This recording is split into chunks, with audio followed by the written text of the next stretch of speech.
स्वागत है दिव्य रहस्य में, जहां हम सुनाते हैं वो किस्से जो सिर्फ कहानियां नहीं बल्कि किसी की जिंदगी का हिस्सा रहे हैं। आज जो सुनने जा रहे हो वो कोई मनगढ़ंत किस्सा नहीं, ये है एक सच्ची घटना जो हुई थी छत्तीसगढ़ के नंदनीपुर गांव में। कहते हैं वहां एक पुरानी पगडंडी है और उसके मोड़ पर हर रात एक औरत खड़ी रहती है, पीली साड़ी में। उसकी आंखें नहीं, बस गहरे काले गड़हे हैं और होठों से सिर्फ एक बात निकलता है, अगली बार सीधा मेरे पास आना। तो हिम्मत है तो सुनो पगडंडी का वह मोड़। पगडंडी का वह मोड़ छत्तीसगढ़ के कोरबा जिले से करीब 40 किलोमीटर दूर पहाड़ियों और घने जंगलों के बीच बसा एक छोटा सा गांव था, नंदनीपुर। यह गांव बाकी गांवों जैसा ही था, मिट्टी के घर, खेतों में फसल और लोग जो सूरज ढलने से पहले ही अपने अपने दरवाजे बंद कर लेते थे। पर नंदनीपुर के बारे में एक बात अजीब थी। गांव के ठीक बीच से निकलने वाली पुरानी पगडंडी जो खेतों को चीरते हुए जंगल की ओर जाती थी, रात में बिल्कुल सुनसान रहती थी। कोई भी चाहे कितना भी जरूरी काम क्यों न हो, उस पगडंडी के मोड़ से आगे रात में नहीं जाता था।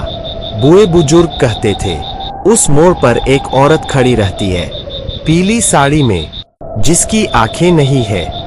कहानी यह थी कि करीब 25 साल पहले गांव की एक औरत शीला अपने पति से मिलने जंगल पार के गांव जा रही थी। रात का समय था और तभी वो उस मोड़ पर पहुंची। सुबह जब लोग खोजने निकले तो उसका शरीर खेतों के किनारे मिला। चेहरा किसी ने खुरच दिया था और दोनों आंखें गायब थी।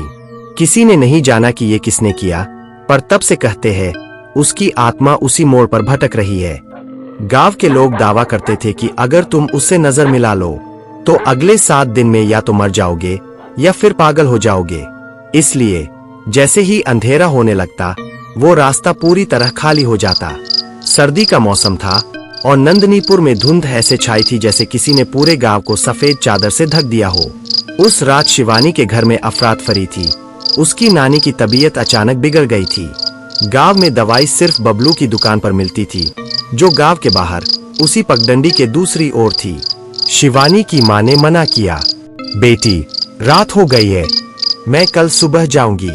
पर शिवानी ने देखा नानी की सांसें तेज हो रही थीं। उसका मन नहीं माना। उसने टॉर्च उठाई और मफलर कसकर पगडंडी की ओर निकल पड़ी। शुरुआत में सब ठीक था, ठंडी हवा, पैरों के नीचे कंकड़ की चरमराहट और कहीं दूर उल्लू की हू-हू। लेकिन जैसे ही वो उस